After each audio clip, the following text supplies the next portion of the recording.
রাজি বলছ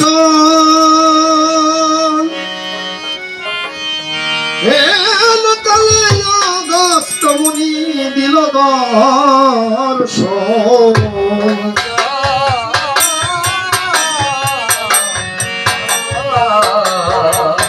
মুনিকে দেখিয়া রাম সম্ভ্রমে উঠিল ও শিবার জন্য একটা কুশের আসন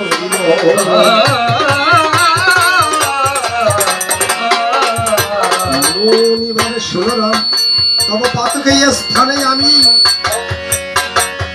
বসিতে আসি নাই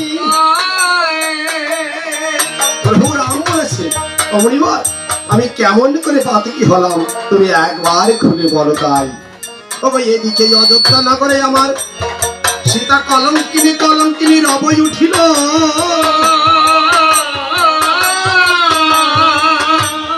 আগুনে পড়লে কি আর মানুষ বাঁচে লঙ্কায় কখন সীতার অগ্নি পরীক্ষা হয়েছে অযোধ্যায় কি দেখেছে তোমরা কি দেখিয়াছ কখন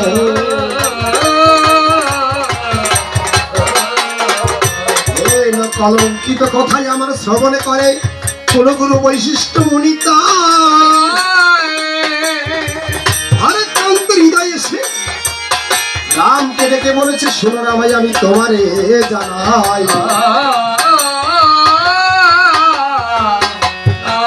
তব আদেশ ওই না জনক নন্দিনী সীতাকে তুমি দাও বাল্মীকির তপবনে বনবাস বলির কথা শ্রবণ করি ভারতকান্ত হৃদয় রাম রঘুবর ওই অন্তপুরে করি সে গমন এদিকে অন্তপুরে জনক নন্দিনী সীতায়া মান্ডবী উর্মিলা শ্রুতিটিতে বসে আছে চারি বোন তিনি ভগ্নী একসঙ্গে বলেছেন ও দিদি ওই যে লঙ্কায় রাবণের মূর্তিখানা কেমন একটু আমাকে একবার দেখাবে জনক নন্দিনী সীতাই আমার বলেছে ওরে বোন ওই না দুর্মতি দুষ্ট দশরণের মূর্তি আমি নয়নে হেরি নাই তবে সাগরের জলে আমি ছায় রেখেছিলাম তাই কেমন করে অঙ্কন করেছে খড়ি মাটি দিয়ে ওই মাটিতে অঙ্কন করেছে দশাননের মূর্তি তিন ভগ্নী একসঙ্গে দেখাইল ওই না মূর্তি এমন সময় নিত্যা আসিল জনক নন্দিনী সীতাময় আমার নেত্রের অঞ্চলে পেতে ওই মূর্তির উপরে শয়ন গেল আর একান্ত হৃদয়ে প্রভু রাজীব লোচন করিছে অন্তঃপুরে গমন যে দেখি জনক নন্দিনী সীতা ওই রাবণের মূর্তি অঙ্কন করে নিজের অঞ্চল পেতে শয়নে আছে বলছো দীর্ঘ 10টি মাস ওই না লঙ্কাতে ছিল জনক নন্দিনী সীতা সে তো হয়তো ভুলতে পারেনি তার মূর্তি লক্ষণ লক্ষণ বলে রাম ওরা ডাকিতে লাগিল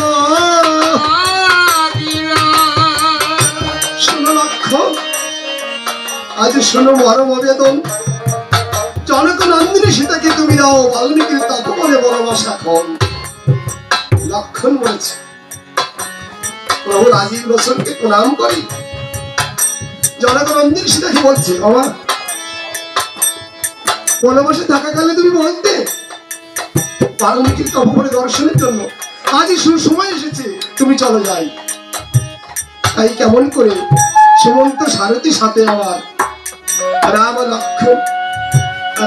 লক্ষণ সীতাকে পাঠিয়ে দিচ্ছে সুমন্তের সাথে করে সেই ভক্তদের এখানে অনেকে আমরা রামের লিপিতে শুনছি এখানে একটা ধো করে যে সেই তপবন আর কত দূরে কিন্তু আমি বাল্মীকি রামায়ণ দাশরথী রামায়ণ আনন্দময় রামায়ণ তুলসীদাসী রামায়ণ আদি রামায়ণ এর ভিতরে আমি এই ঘটনা পাইনি আমি দেখেছি সুমন্ত সারথী করে নিয়ে জনক নন্দিনীকে সীতাকে নিয়ে বাল্মীকি তো ভবনে দিয়ে এসেছিল তাই আমি ধোঁকা গাইতে পারছি না যখন ওই সুমন্ত সারথীকে নিয়ে বাল্মীকি তপবনে দিয়ে গেছে। বলছে বাবা বাল্মীকি তপবনে চলে এসেছে, তুমি এখানে থাকো, আমি এখন চলে যাবো অযোধ্যা। বলছে তুমি একবার খুলে বলো কারণ। বলছে দাদা আজকে তোমাকে দিবে বনবাস, এত কথা শ্রবণ করে সীতা আবারও মূর্ছিত গেল। জনকনন্দন সীতাকে রেখে লক্ষণ অযোধ্যায় ফিরে গেল। এদিকে প্রভু রামচন্দ্র বলেছে অগমনিবর, রাবণ কুম্ভকর্ণ তো রাক্ষসী ছিল, তাহলে আমার ব্রহ্ম হত্যা পাপ কি করে হলো, তুমি একবার আমায় খুলে বলো। অগস্ত্য মুনি বলে প্রভু কুলগুরু বৈশিষ্ট্য মুনি বলেছে তুমি জানো কেমন করে হয়েছে। দেখুন এখানে বাল্মীকি রামায়ণে অগস্ত্য মুনি কথা বলছে, আর দাশরথী রামায়ণে কুলগুরু বৈশিষ্ট্য অগস্ত্য মুনির কথা বলছে। আমি অগস্ত্য মুনি একটু ধরে নিলে হচ্ছে। তো বলছে যে তুমি জানো ব্রহ্মার পুত্র দেখো পৌরস্থ ছিল, ওই পৌরস্থ একদিন সমুদ্র পর্বতে ধ্যানেতে ছিল। তৃণবিন্দু মুনির কন্যা তৈলক্যময়ী সেখানে তার সঙ্গ বন্ধ করে খেলা করিতেছিল। এমন সময় ওই তৈলক্যমণি স্পর্শে পুরস্থমণির ধ্যানে ভেঙে যায়। সেদিন অভিসম্বোধ করেছে ওই তৈলক্য, আজকে তুই আমার ধ্যান ভঙ্গ করেছি, বিনা পুরুষের সঙ্গমে তোর গর্ভে সন্তান আসবে।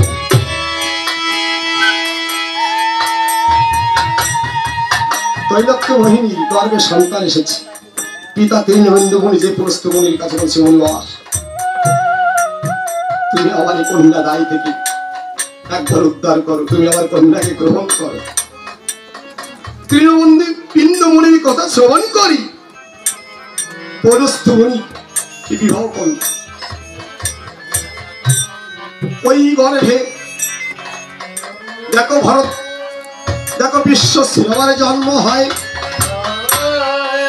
ওই বিশ্বশ্রব মুনি প্রথমে ভরদ্বাজের কন্যা লতাকে বিবাহ করে। ওই লতার গর্ভেই প্রথম কুবের জন্ম নেয়। আর কুবের এক ধরনের কনক লঙ্কাপুরী হয়। বিস্তারিত আলোচনা করতে গেলে অনেক সময় লেগে, ওদিকে যাবো না। এদিকে সমস্ত পশু পাতাল রাক্ষসগণ সব পাতালে প্রবেশ করেছে। পাতালে মাল্যবানের কন্যা নিকাশা সুন্দরী অতি সুন্দরী, সেই আছে ছলে বলে কলি বিশ্বশ্রা বনিকে বশ করে তাকে বিবাহ করেছে। সেই গর্ভে নিকাশা গর্ভে রাবণ কুম্ভকর্ণার বিভীষণ জন্মেছে। 11,11,3,11,33,000 বছর গোকর্ণ বনে তারা ধ্যান করেছিল। এবার তুমি বলো তারা রাক্ষস না ব্রাহ্মণ? ব্রাহ্মণ তো বটেই, তাহলে ব্রহ্ম হত্যা পাপ তোমার হয়েছে। কেমন ভাবে নিষ্কৃতি পাবো মনিবর? আমি তোমার জন্য একটা যজ্ঞ স্থির করেছি। কি যজ্ঞ? নরমের যজ্ঞ। সেই যজ্ঞে কি বিধান আছে? 101টা নরের মুন্ড লাগিবে না। দেখো মনিবর, একেতে ব্রহ্ম হত্যা পাপ আর নর হত্যা পাপ আমি করতে চাই না।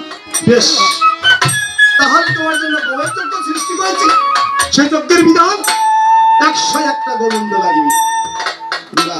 নরমের যজ্ঞ, গোমের যজ্ঞ আর এই ব্রহ্মতা পাপে আমি লিপ্ত হতে পারবো না। ভগবান যদি এর থেকে কোনো উত্তম পন্থা থাকে তুমি আমায় একবার খুলে বলবেন। বেশ, তাই হবে। তোমাকে অশ্বমের যজ্ঞ করতে হবে। তাই সেই যজ্ঞের বিধান একটা অশ্বম বর্ণে অশ্ব লাগবে। শুধু ভক্তজন এই কলিযুগে শাস্ত্রে কি বলছেন? অশ্বমেধ অবলম্ব সন্ন্যাস কল্পল পত্রিকম সুতৎপত্তি করু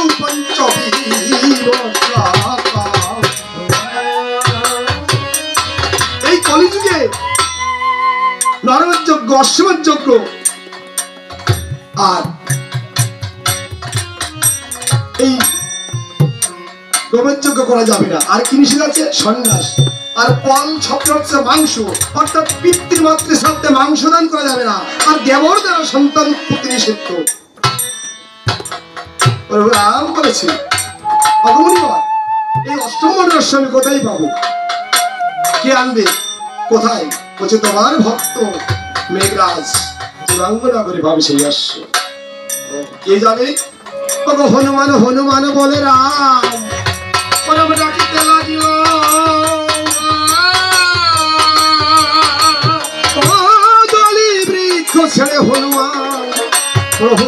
রূপে আসি।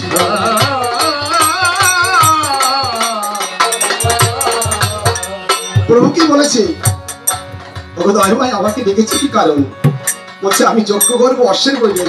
কোন অশ্বশালায় তো অশ্ব আছে, আমাকে কি ডাকার কি দরকার? বলছে এই অশ্ব হবে না রে হনুমান, ভক্ত ত্রাম নগরে আছে, সেখানে যে অষ্টম বর্ণের অশ্ব আনতে হবে। সেই অশ্ব আমি কেমন ভাবে চিনব?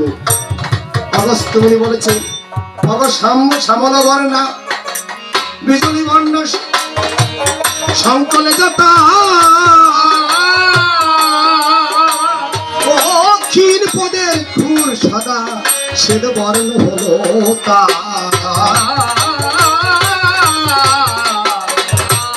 আর এলো এসে দেখো তার গায়ের পশমগুলি রাগলকে জিহ্বা যেন খেলে বিদ্যুতের জ্যোতি। তাই কেমন ভাবে আমার হনুমান রমন আকারে চলেছে। ও ভয়ের তোরি রে ওসে সমন ভয়ের তোরি রে ওসে রাম গুণে সমন ভয়ের তোরি রে।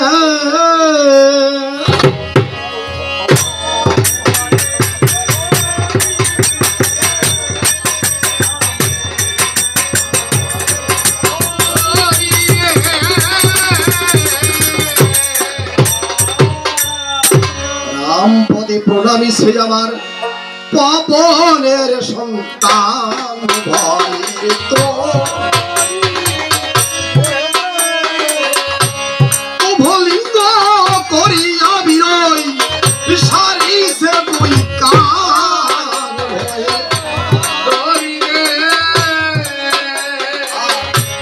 এখন লম্ফে উঠেছে বিরয় আকাশ প্রমাণ ভয়ে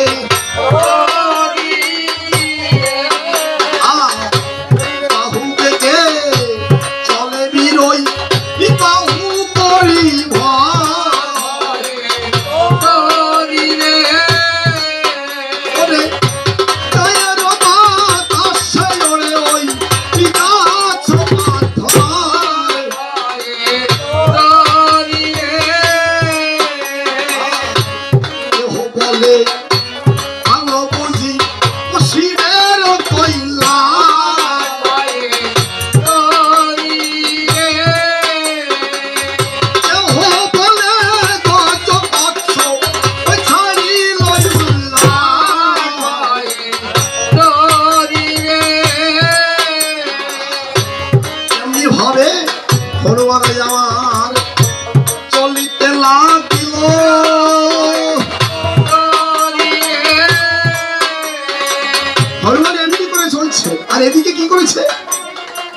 রামচন্দ্র লক্ষণকে ডাকতে বলেছে, লক্ষণ তুমি যাও ওই দামোদরের তীরে যে সকল মুনি ঋষিদের নিমন্ত্রণ করে এসো। তাই রামপদে প্রণাম করে লক্ষণ যে দামোদরের তীরে গিয়েছে। বলছে ওই অযোধ্যায় যজ্ঞ করে রাম রাজি বলো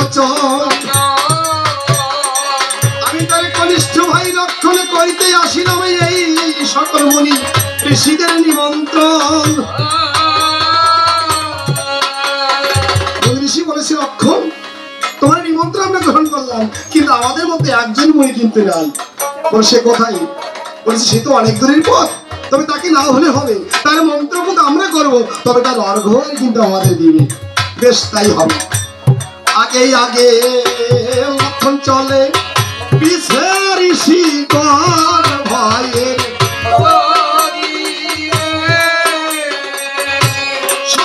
স্থানে বসিল ওই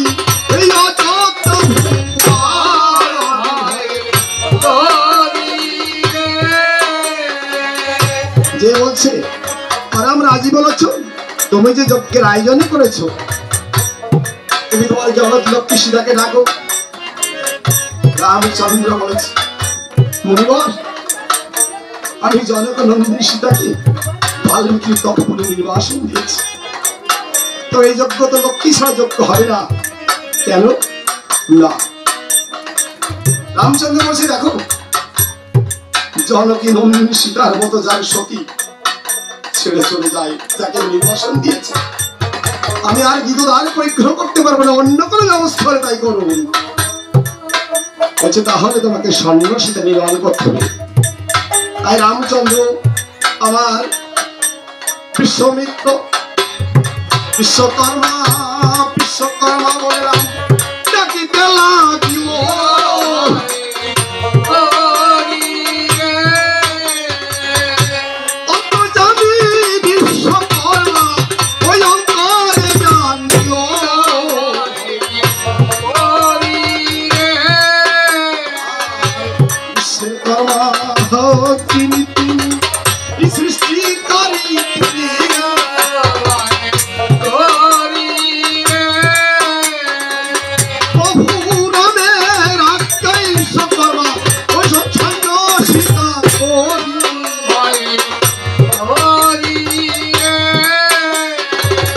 সন্ন্যাসীতে নির্মাণ করি, বাম ভাগে বসে আছে রামরা রাজীব বচন।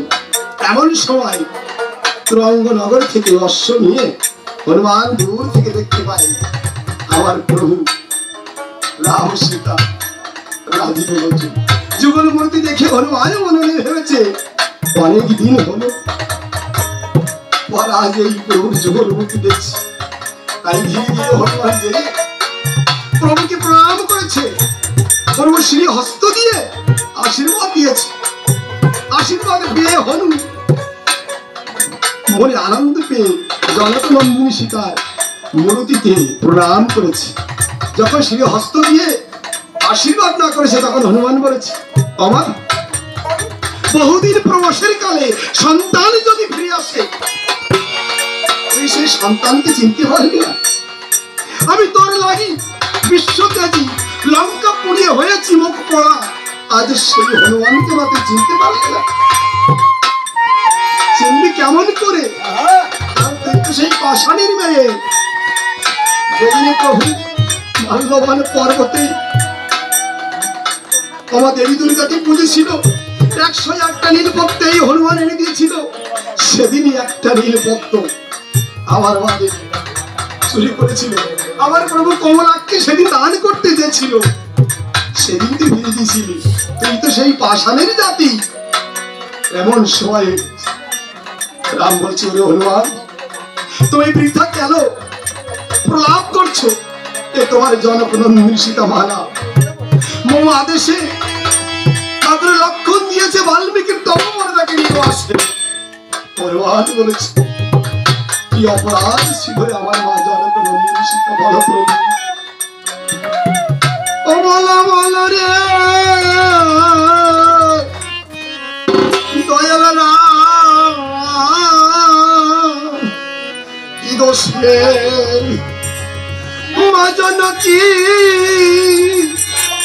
নিয়েছ মনে?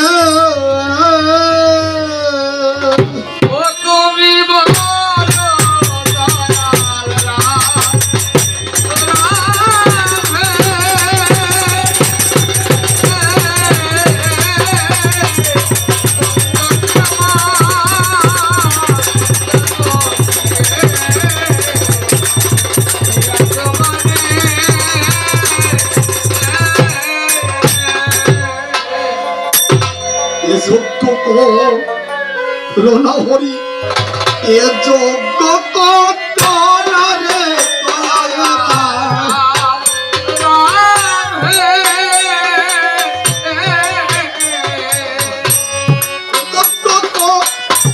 দিলে হরি কোন ফল ফল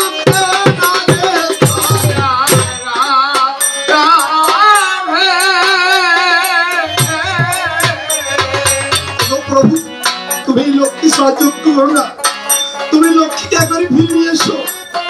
আর যজ্ঞেশ্বরী এসো হরি ক্ষীরদ সাইনির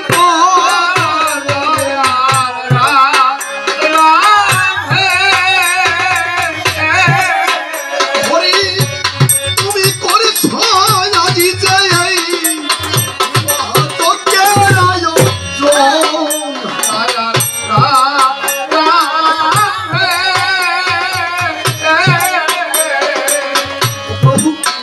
তুমি আজ লক্ষ্মী ছাড়া যজ্ঞ করি তুমি কি গরম ধরেছে জানো? আর চালিয়ে বিচ্ছেদ হুকাশন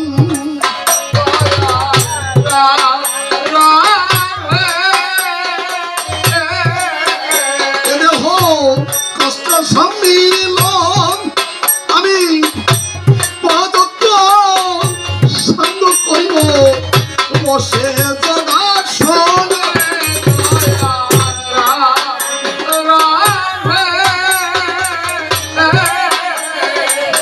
ও হরি, আজ তুমি যে লক্ষ্মী ছাড়া যজ্ঞ করেছ, তুমি যে যজ্ঞের মতাসন জানিস, আমার এই দেহ কাষ্ঠ স্বরূপ করে আমি ওই ভস্যে ঘি তুমি একবার আমার মা জনক নন্দিনী সীতাকে ফিরে নিয়ে এসো, নাহলে আর করিব আর পুণ্য ক্ষয় যজ্ঞ ধর্মকে করলাম ওই উৎসর্গ।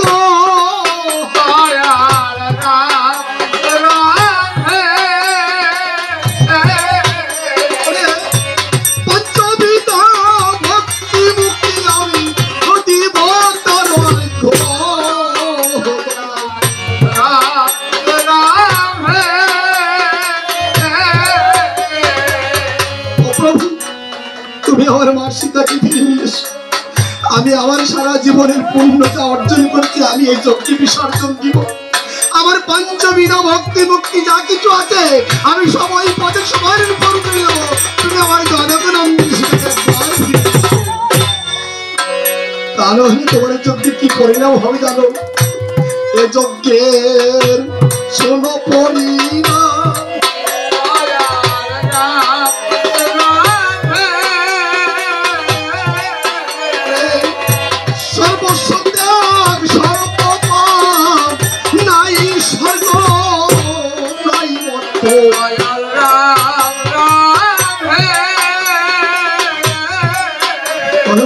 জলে ভেসে যাচ্ছে বলছি প্রভু, তোমার এই যজ্ঞের কি পরিণাম হবে তুমি জানো? নাই স্বর্গ নাই মর্ত, তোমার কোনো ফল ফলবে না, সবই বিসর্জন যাবে। তুমি আমার জনক নন্দিনী মাকে সেটাকে ফিরে নিয়ে এসে যজ্ঞ করো। রাম বলেছে, ওরে হনুমান, তোকে নিয়ে আমি সাগর বন্ধন করে লঙ্কায় যে রাবণের কুম্ভকর্ণকে বধ করেছি। সেদিন হনুমান বলেছে, এ রাবণ বধ সনতারি তাড়ারে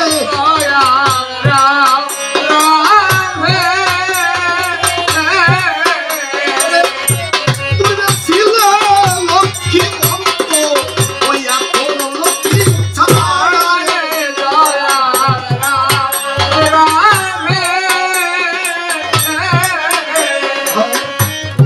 যজ্ঞ করোনা হরি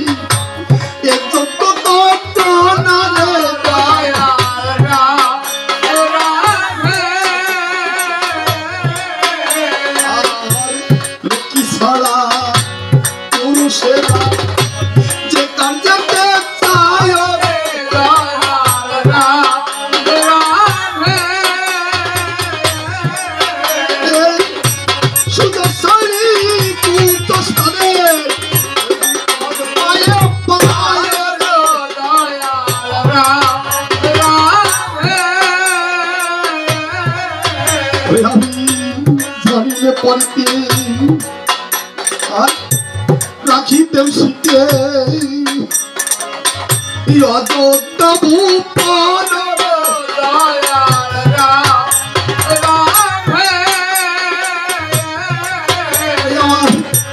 মায়ের দুঃখী কেউ ছিল নাকি অযোধ্যা ভূপন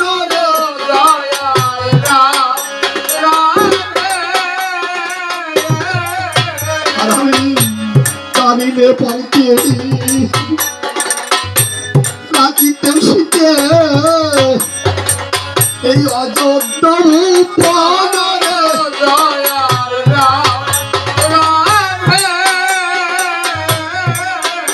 আমি সারভারি লঙ্কা পুড়িয়ে বিশ্বকে দিয়ে হয়েছি মুখ পোড়ারে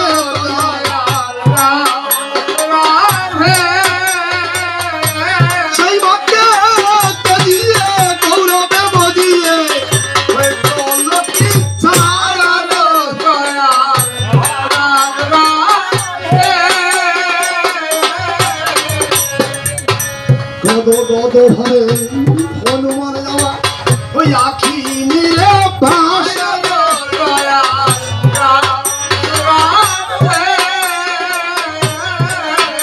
লক্ষণ বলেছি ওরে হনুমান আমি দাদার আদেশে মা জনকনন্দিনী সীতাকে বনবাসে দিয়েছি ওরে হনুমান প্রথম প্রাণ মম সমপাপি নাই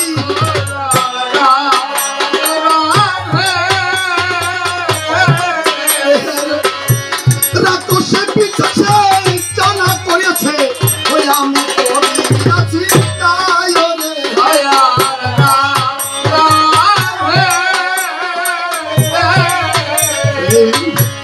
এই না সত্যি ছেলে আমি যদি পড়েছিলাম হলু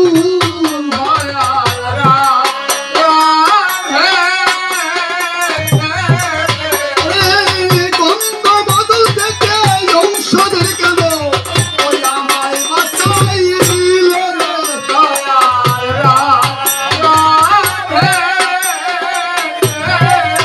ওরে হনুমান তুমি সেদিনকে আমার সাগরের জলে নিক্ষেপ করবি হনুমান বলেছে এখানে আর হবে না আমি একবার কোনো কোনো বৈশিষ্ট্যের কাছে একবার যাইলে কোনো কোনো বৈশিষ্ট্যের কাছে যে বলেছে আমার মা জনক নন্দিনী সীতাকে বনবাসে দেওয়ার কারণটা কি তুমি একবার খুলে বলবে উনি বলেছে পূর্ব পারে জানি যে পথ আছে জানা জানি এই গাড়ি তার সেই পথে লইবে টানি পূর্ব পারে করণ না থাকিলে এই জীবনটা ঘটে না তাই বলেছি শোনো তার একটা কাহিনী সখী সঙ্গ করি আমার সীতাধনী বনে বনে করিছে ভ্রমণ সুকার শাড়ি গালে বসি করিছে বদনে রাম নাম গুণকীর্তন ওই রাম গুণকীর্তন শ্রবণ করি সীতা বলেছে ওকে সখী রে তোরা ওই সুকারের শাড়িকে আমাকে ধরে দিবি সীতার কথা শ্রবণ করি কোন জালে পাতি সুকার শাড়িকে ধরে সীতার কাছে দিয়েছি দক্ষিণ হস্ত খোলা পেয়ে পাখি উড়ে গেছে বাম হস্তে শাড়িটা ধরা আছে শাড়ি বলেছে বাবা আমার স্বামীকে যেমন ভাবে তুমি ছেড়ে দিয়েছো তেমনি ভাবে আমার ছেড়ে দাও কেননা একমাত্র এই জগতে স্বামী ছাড়া আমার তো আর কেউ নেই কেননা বিয়ের আগে পিতৃগুলি থাকে পিতাই থাকে আর বিয়ের পরে স্বামী থাকে আর যখন সন্তান না হয় ততক্ষণ স্বামীর কাছে সন্তান হয়ে গেলে স্বামীর বেশি একটা প্রয়োজন পড়ে কিন্তু আমি তো পঞ্চম মান করবে না তুমি আমাকে ছেড়ে দাও বলে জানো কি তুমি জানো না সুখারা স্বামী মরণ বেদনা বলে জানো কি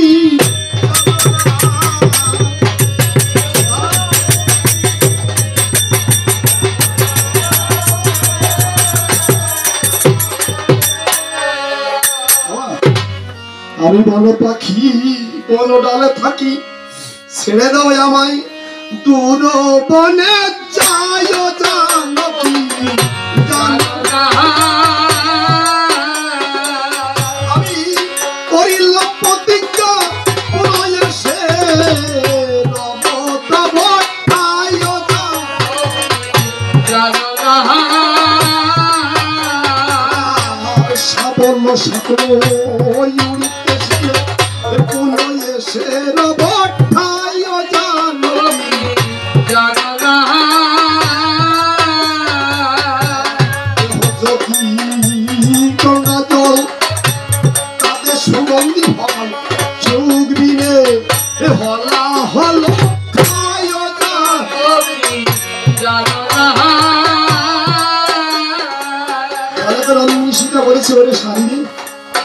আমি তোকে স্বর্ণ পিঞ্জর দেবো তুই সেখানে পোশাক করবি আমার গৃহ দেবো শাড়িকে বলেছে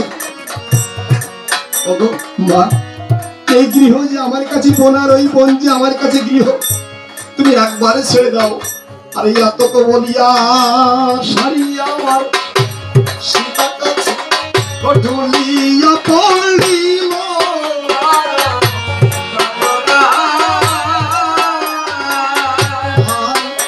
যদি সারিকা সুখ প্রাণয় অধিকা শোকে সুখাগার করে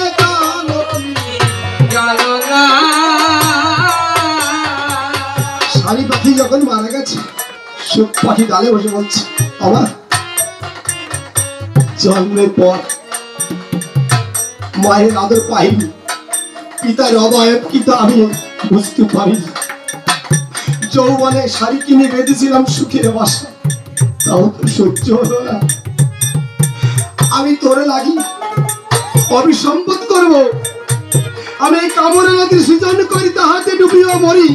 অযোধ্যায় করিব জন্মগ্রহণ, সেখানে দুর্ভোগ নামে করব জন্মগ্রহণ। আমি কাউকে পাঠাবো ভালোবাসা সেই কামনা সাগরে মরি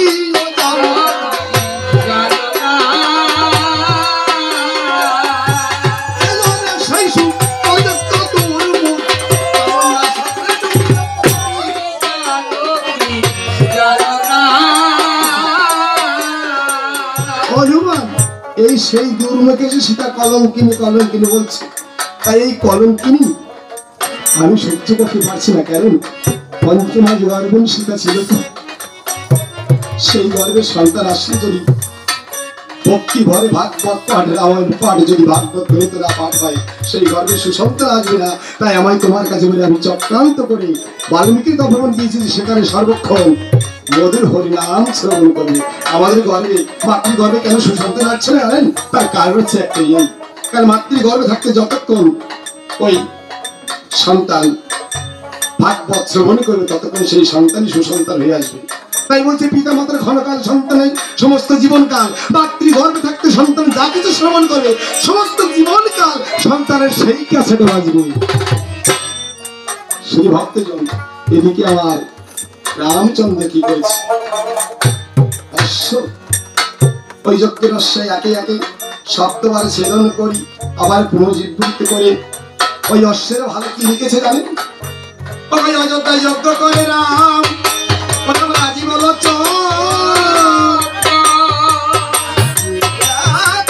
চতুর্দিকে অশ্ব করিবে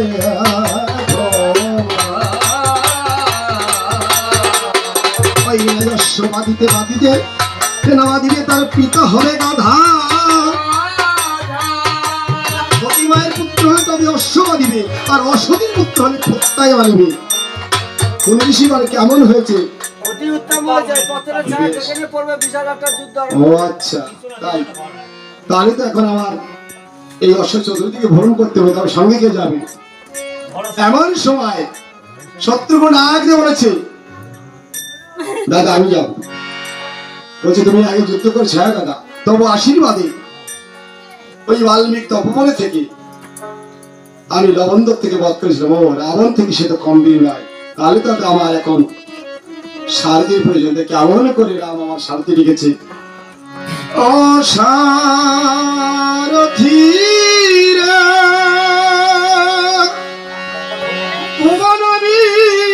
জয়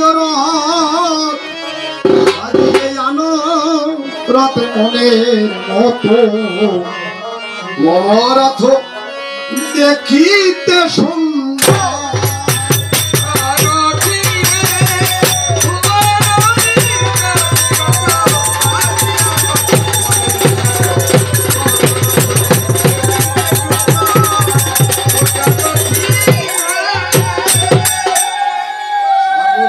সারথি বলে রাম ওটাকে ঘনে কোথায় আছিস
তোতা হইতে রামচন্দ্র আমার ওকে যজ্ঞরাজ অশ্ব দিয়েছে ছাড়িয়া,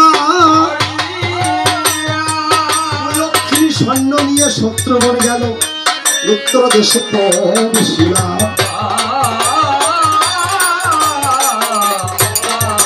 পূর্ব দেশে নীলরাজ ছিলেন বসিয়া,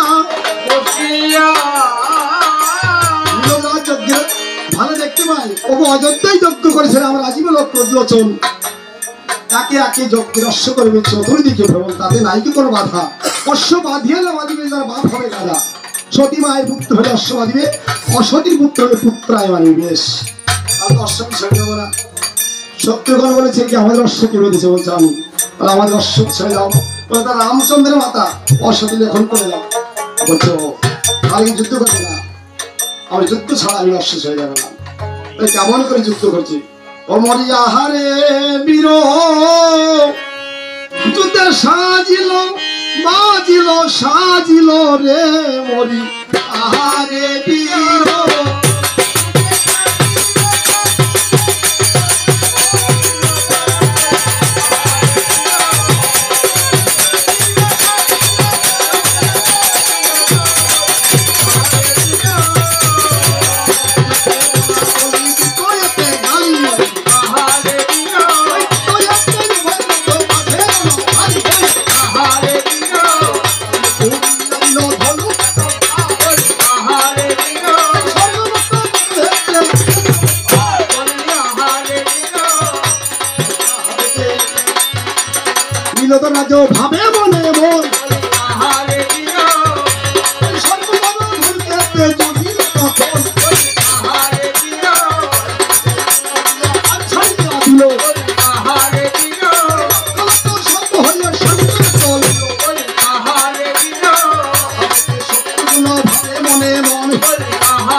তুমি তো বন্ধু হয়েছো, তুমি জাতিতে কি?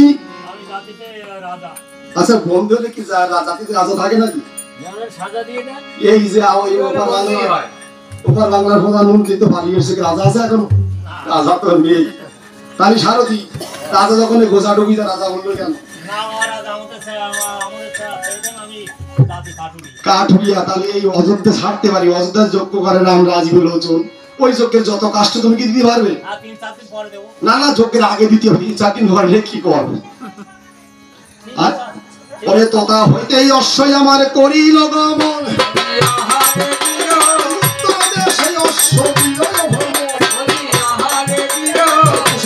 সেখানে ছিলেন বসিয়া,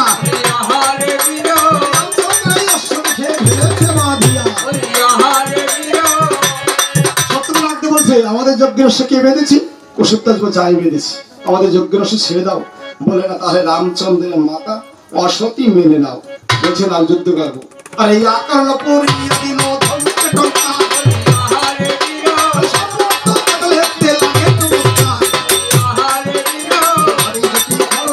ভূষণ্ডিত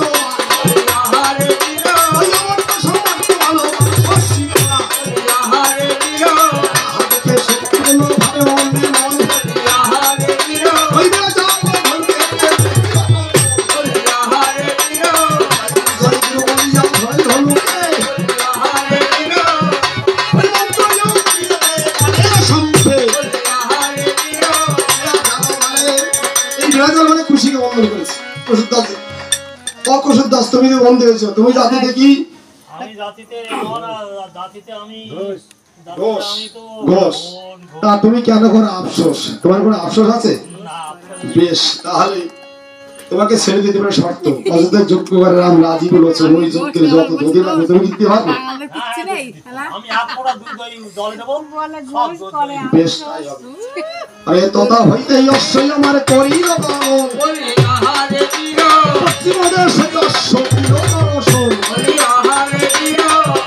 পশ্চিমে দেশে অশ্ব যখন গেছে যে রাখে কপালের ভালো অশ্বের ভালো যখন দেখেছে অযোধ্যায় যজ্ঞ রাম রাজীব লোচন, বলছে আমার প্রভু যজ্ঞ করছে, আমি ভালো সাক্ষী। তখন বলছে তুমি জাতিতে কি? তখন বলছে আমি জাতিতে কুমো। তাহলে অযোধ্যায় যজ্ঞ রাম রাজীব লোচন, ওই যজ্ঞের যত এই 3 দিন জয় করে অশ্বনে চলে যাচ্ছে। কারণ বলছি ওই বাল্মীকির অপমানিত তো কেমন নেই, কেন না বীর থাকার কথা। কারণ আমি এখানে 5 বছর আগে সম্ভবত ওই বাল্মীকির অপমানে থাকি, একে নিশিতে লবণ দত্তকে বধ করি। সেদিন একটা শিশুর কান্নার ক্রন্দন শুনেছিলাম, কিন্তু বীর তো আর দেখি নাই, অধিকার যাব না। মানে তথা হইতে অশ্বই আমার করিল গমন, অশ্ব দিল দর্শন। তখন মনীষী বলছি, ওরাম তুমি যে যজ্ঞ করছো এই অশ্ব কিন্তু চতুর্দিকে ভ্রমণ করে, এখনো বাল্মীকি তো অভবনে যায়নি। তাহলে বাল্মীকি তো অভবনে যায়নি, তাহলে কি করতে হবে? ওখানে দিন এবং তোমাকে যেতেই হবে। এদিকে তখন শত্রুঘ্ন আবার 2 অক্ষিণী সৈন্য নিয়ে বাল্মীকি তো অভবনে দিকে রওনা দিয়েছে। এদিকে চিত্রকূট পর্বতে অগস্ত্য মুনি বসে ধ্যানে দাঁড়িয়ে চায় রামচন্দ্রের অশ্ব তাকে একে 3 দিন ভ্রমণ করেছে। এবার যদি দক্ষিণ দেশ জয় করে যায় তাহলে আমার রাম নামের লীলা তো পূর্ণ হয়ে যায়। ওকে যে পথে আসতে মুনির 6 দিবস হয়, চক্ষের নিমেষে মুনি আসিল ওই পূর্ণ কোটির তারা। শান্তদন্ত অবস্থায় এসে বলছে আমার শীতে তুই আমাকে কিছু ধন ভিক্ষা দিবি? বলছে ওগো পিতা আমি তোমার কি ধন দিব? আমার এই জীর্ণ শীর্ণ পড়িতে আমার কোনো ধন নেই, ওরে কি ধন দিব? ওগো মুনি হরে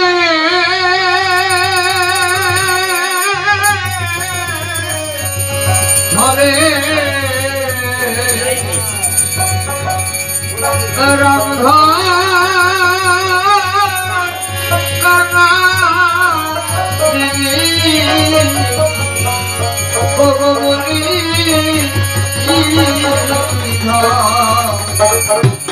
জীব এই দেখো যোগমুনি আমার জীর্ণ কুটির খানি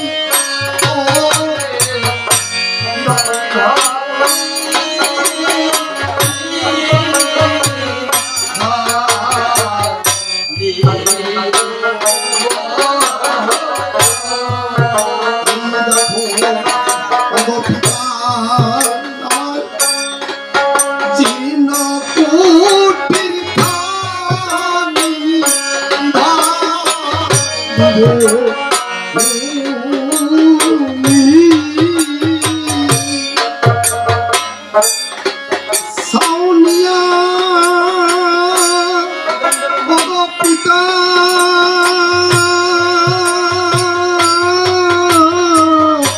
ওই সে রাম নামের ছাও উনিয়া ইরানি ও আর পিপাসা পেলে পিতা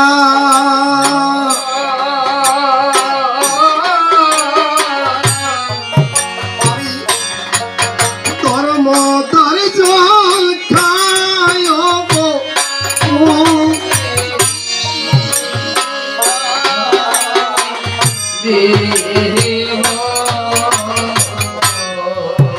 হাতের কল্প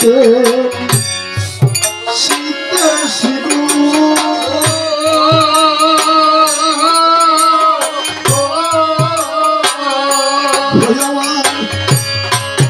বদন গাছে আতল খানি ধর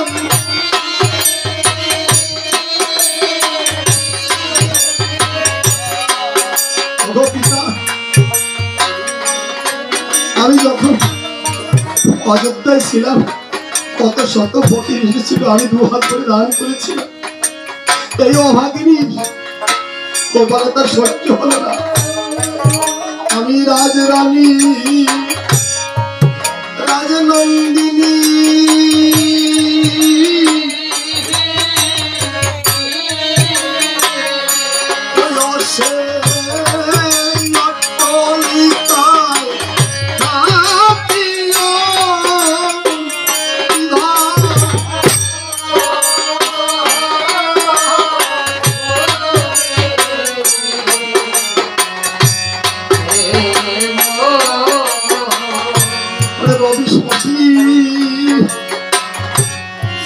সূর্যের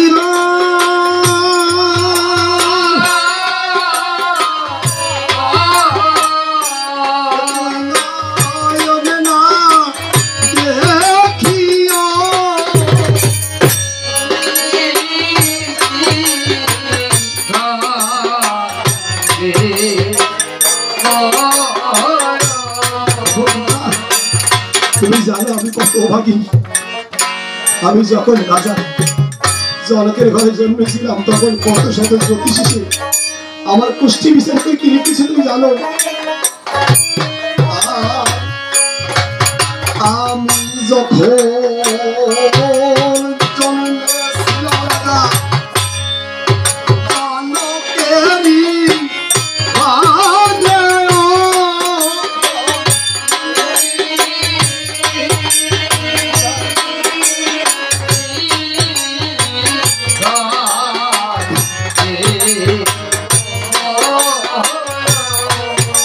কত শত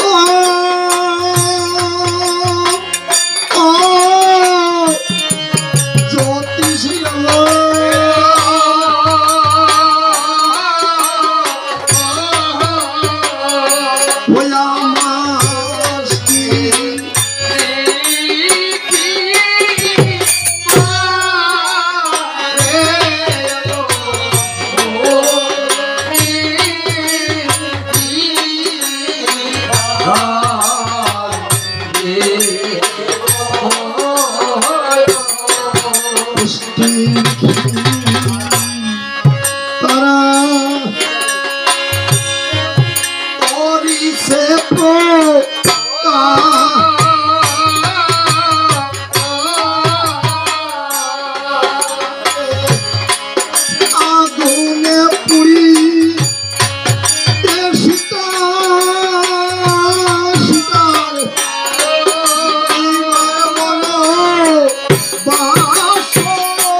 সবে বলে সীতা লক্ষ্মী সীতা পতি পাবে ভালো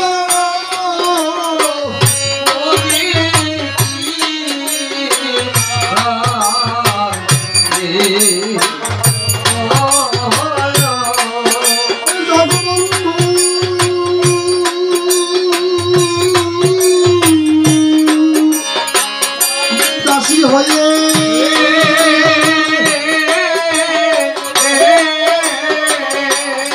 আমার কান্তে জানো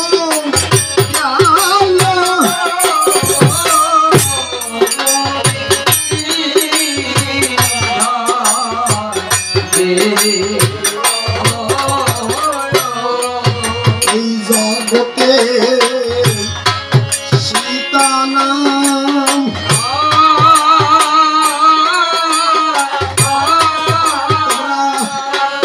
রাখিও না নামে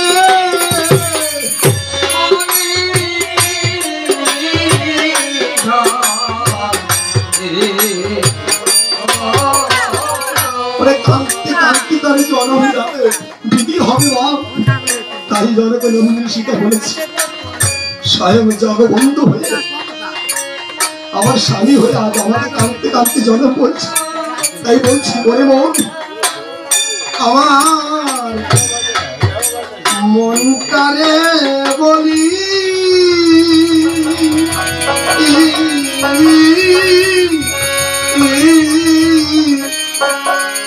এ জীবনে দাগা ছাড়া আর কি পেলি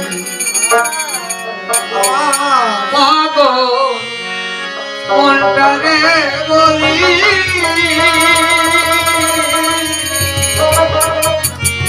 জীবনে লাগা আর কি পেলি পেলি না তুই ভালোবাসা পেলি না তুই সঙ্গ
বেঁধেছিলি ঘর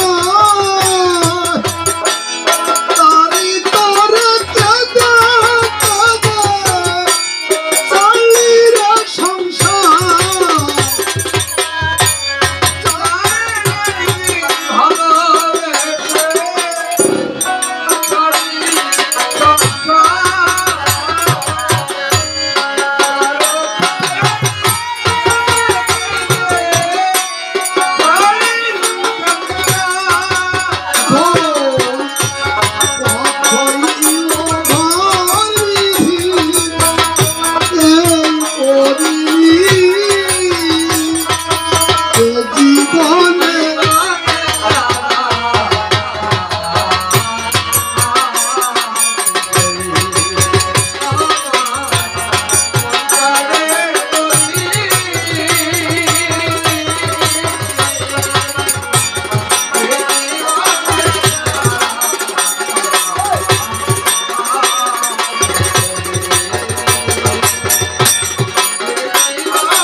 আর কাঁদিস না, তোর নয়নের জল দেখলে আমি যে বড় দুর্বল। আমার তোর নয়নের জল আমি দেখতে পাচ্ছি, আমার ভিক্ষা দরকার নেই, আমি চলে যাচ্ছি। মনে মনে ফিরে চলে যাচ্ছে। দাদুর থেকে লাভ খুশি ডাকতে পারছে, ও দাদু, দাদু যাচ্ছ কোথায়? বাল্মিক মনে একটু ছলনা করে বলেছে, আমি নিমন্ত্রণ বাড়ি যাচ্ছি তো, তাই তোমার মায়ের কাছে গেছিলাম তোমরা আমার সঙ্গে যাবে কিনা, কিন্তু মা তো পাঠাবে না। তখন বলছি না দাদু হবে যাবো, তারপরে মায়ের কাছে চলে, মায়ের কাছে যে বায়না ধরেছে, মনে করেছে আমি সব সব 6 দিবসের জন্য নিয়ে যাবো, 6 দিবসের জন্য নিয়ে যাবো। কিন্তু মনে হয় দেখো একমাত্র সম্বন্ধ তো আমার লবার করছে, আর কেউ আমি কেমন করে থাকবো। আমার সকালে বেলায় ছোট্ট বাচ্চাকে নিয়ে পাশের স্কুলে যে টিফিন করা বাড়ি নিয়ে বসে থাকে, স্কুল থেকে কখনো আমার সন্তান ফিরে আসবে, স্কুলের ভিতরে কি করছে, খেলছে না পড়ছে, মনটা ছটফট করে। আর 6 দিবসের জন্য বাল্মীকি মুনি নিয়ে যাচ্ছে। তাই বলছে পিতা, যদি এই তত্ত্ব রদ্দুর থাকে, তুমি গাছের ডাল ভেঙে ওদের বাতাস করো, খিদে পেলে ওদের খেতে দিও। তাই 2 বালককে নিয়ে কেমন বলছে, বিদায় মেলায় রেখে যাই মা গো, ব্যথা ভরা আখি যায়, বিদায়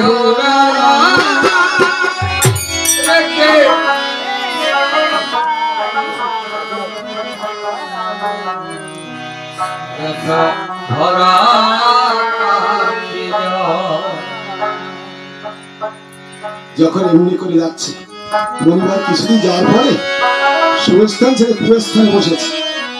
বসে ডাকতে বলছে, ওকে দাদু তুমি শুভস্থান ছেড়ে কুস্থানে বসলে কেন, কারণটা কি?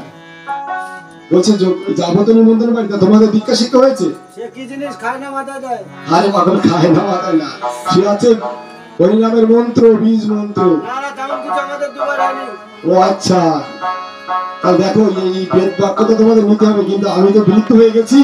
আপনি দিতে হলে কি আমার বেদ মন্ত্রটা প্রথমে দিতে হয় ও না? আচ্ছা, তাহলে তোমরা এই সূর্য নদী থেকে স্নান করে এসে আমি তোমাদের দীক্ষা দেবো। ততক্ষণ কি করেছে, লক্ষ সূর্য নদীতে স্নান করতে গেছে, এমন সময় মন্ত্রী ধন্যবাদ তৈরি করে নিয়েছে।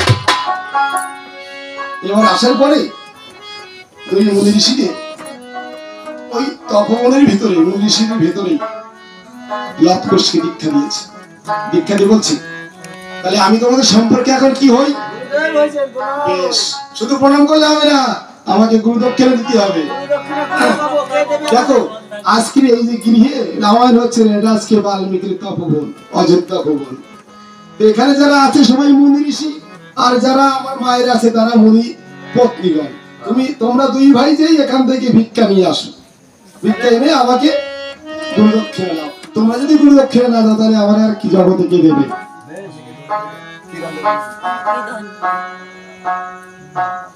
ভিক্ষা দাও।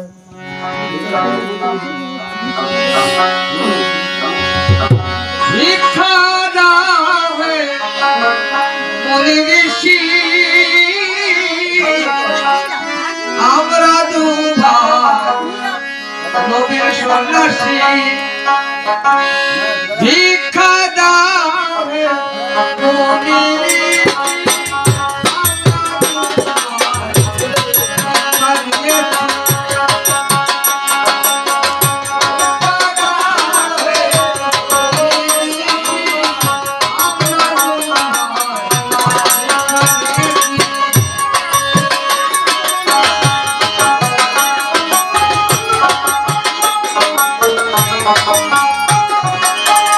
আমার যারা যারা ভিক্ষা দেবেন এখানে লিখে দিতে পারেন। যদি আমাদের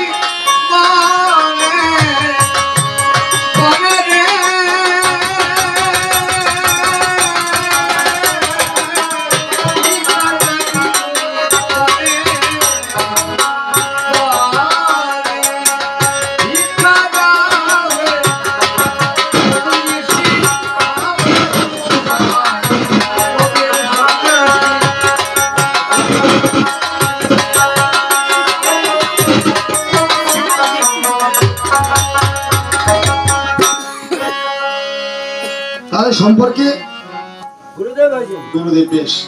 তবে এই যে বাল্মীকির তপবন, আমি যাবো আমার 12 শিষ্য নিয়ে চিত্রকূট পর্বতে। তোমরা দুই ভাইকে রক্ষা করতে পারবে তো? হ্যাঁ, দেখো দায়িত্ব তোমাদের কিন্তু আমি দিয়ে যাচ্ছি, তোমরা সেটা রক্ষা করবে। বেশ। এদিকে 12 শিষ্য নিয়ে মুনি আমার চিত্রকূট পর্বতে করিছে গমন। তপবনে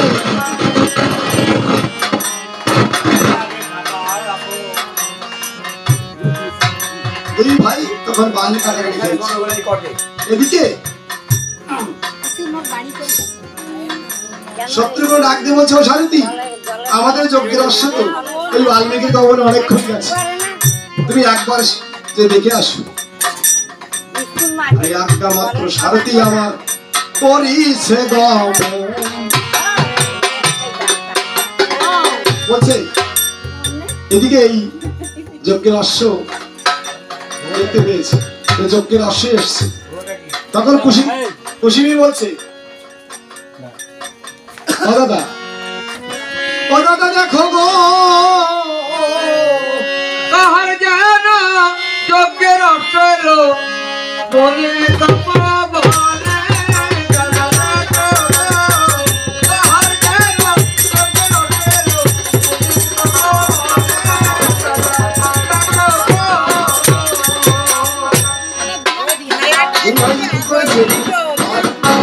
অশ্বকে গোড়া নিয়ে লতামারা বন্ধন দিচ্ছে, লতামারা বন্ধন যাচ্ছে।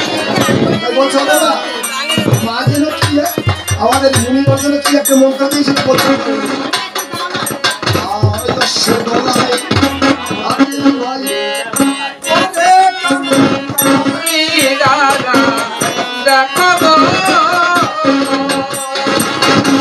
লতার বন্ধন ছেড়ে দাও যদি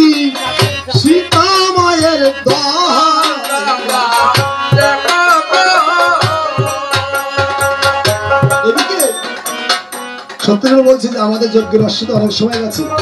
ও সারথি তুমি একবার যে দেখে আসো।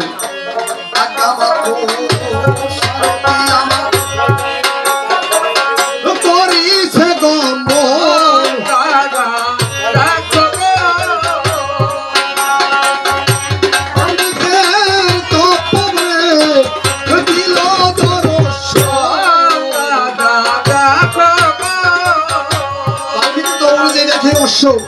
লতায় মাথায় বেঁধেছে মাত্র সারথি আমার ওই অশ্বের দিল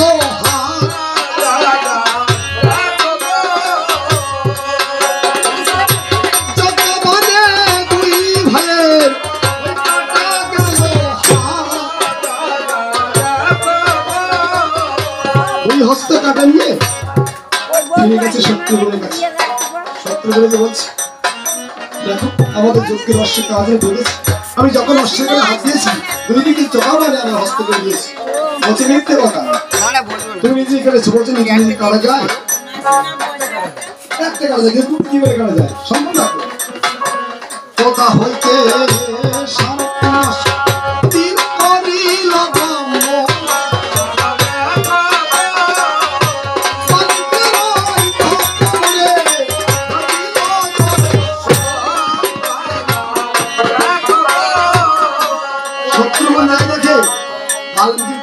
কেউ নেই। তখন মনে মনে ভাবছে এখানে তো কেউ নেই, কিন্তু অশ্ব তো লোকায় পাতা দিয়ে দেবে, লোকায় পাতায় বন্ধন করা আছে।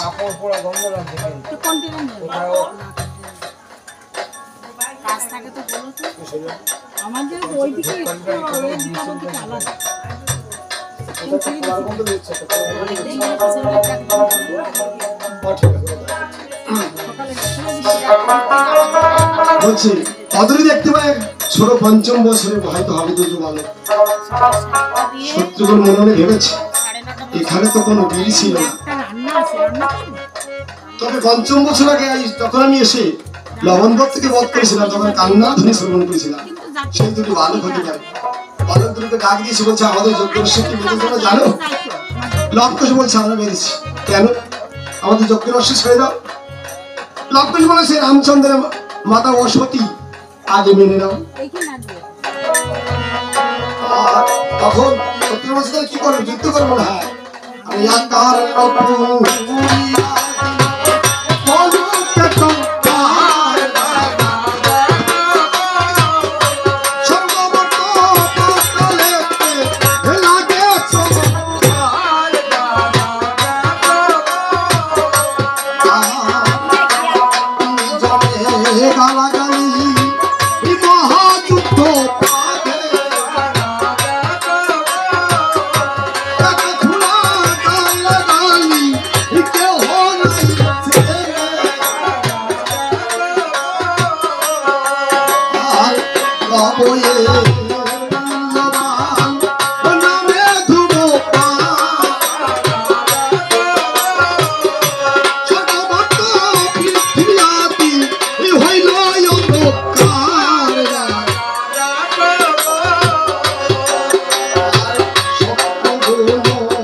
ভাবে মনে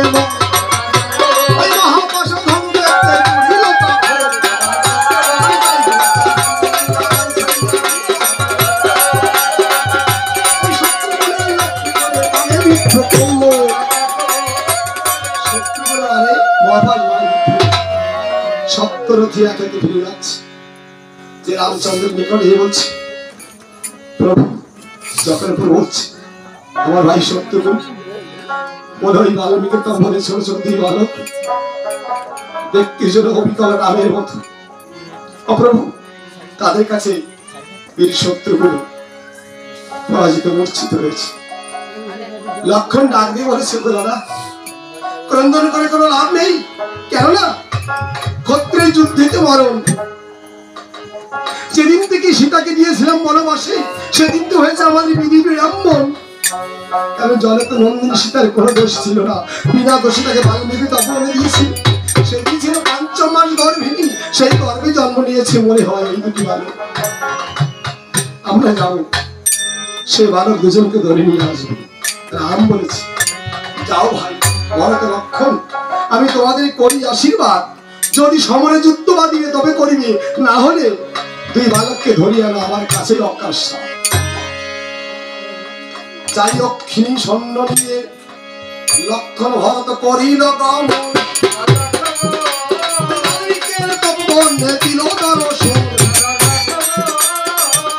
যে দেখতে পাই এখানে সাধারণ যুদ্ধ নয়, মহাসমারোহ যুদ্ধ চলছে।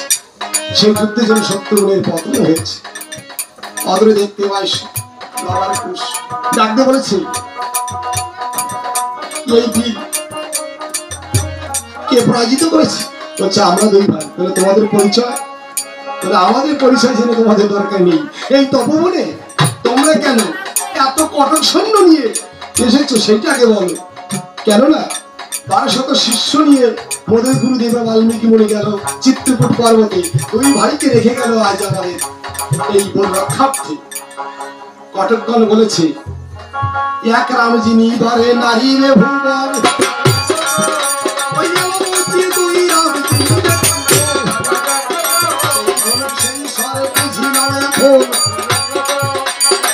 বলছে অগপ্রভু ভরত লক্ষণ দেখো, এক রাম যিনি নয় এই ত্রিভুবন, আর এলো যে দুই রাম, সেই অবায়া সেই চেহারা কি অন্তর কে চিনিবে? তিন রাম যদি আসি তো হে পায়,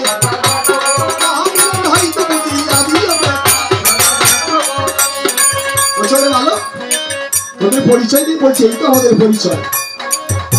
বলছে তোমরা কেন এসেছো সেই ভালো।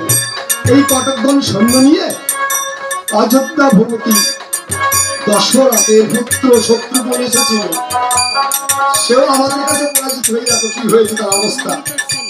আমরা দুই ভাই যদি জুজি সারা পৃথিবী নাই আটে, তোমরা কটক সৈন্যগণ নিয়ে কেন এই তপবনে এলে? তা দেখে লক্ষণ ভাবছে, লক্ষণ হাস পেয়েছে। বলছে সে যাই হোক, আমাদের রামচন্দ্রের যজ্ঞের অশ্ব ছেড়ে দাও। বলছে না, বিনা যুদ্ধে অশ্ব ছেড়ে দেবো না, রামচন্দ্রের মাতা অশ্ব তাহলে কি করবে?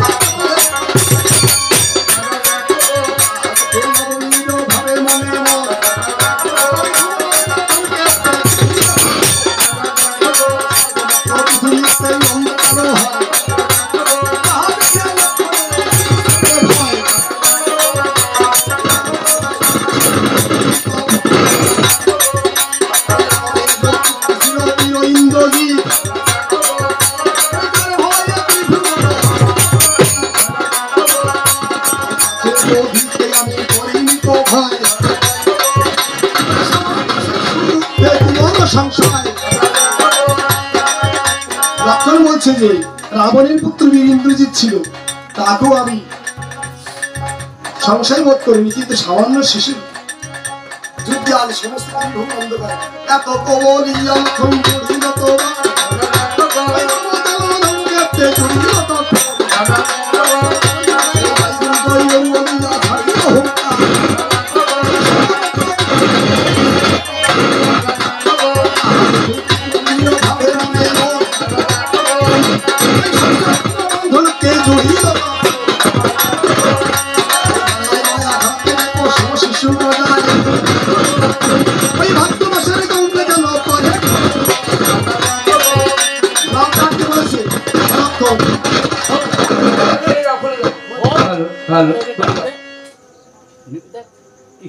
নিচ থেকে টানতে নিচ থেকে হ্যালো টান দাও ওটা। হ্যালো হ্যাঁ রাখ ব্যাস, মিটিয়ে রাখ ঝামেলা মিটে যাও। ওটা কিসের কেস ছিল?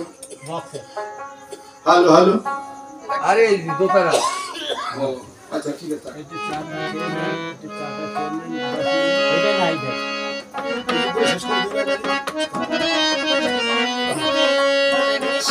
এই দুই ভাই এদিকে লক কি করেছে? লক করেছে লক্ষণ। আরে মাত্র একটি বার তোমাকে আমি মারবো। এই বান থেকে যদি তুমি পরিত্রাণ পাও তোমাকে আর আমি আঘাত করবো না। এতগো বলি লবই আমার ভাবে মনে ওই পশুপাত বান্ধবকে তুলিল তখন জয় গুরু জয় গুরু বলিয়া পান ছাড়িয়া গেল। ওই পশুপাত বান্ধবকে তুলিয়া গেল। ওরে দিল্লিয়া বাবু চলিছে তোরাই। ভক্তের সঙ্গে খুশি এই ৮০ লক্ষ বান মরছে সে ভরত তখন তাহাকে খুশি দিল ভাবে মনে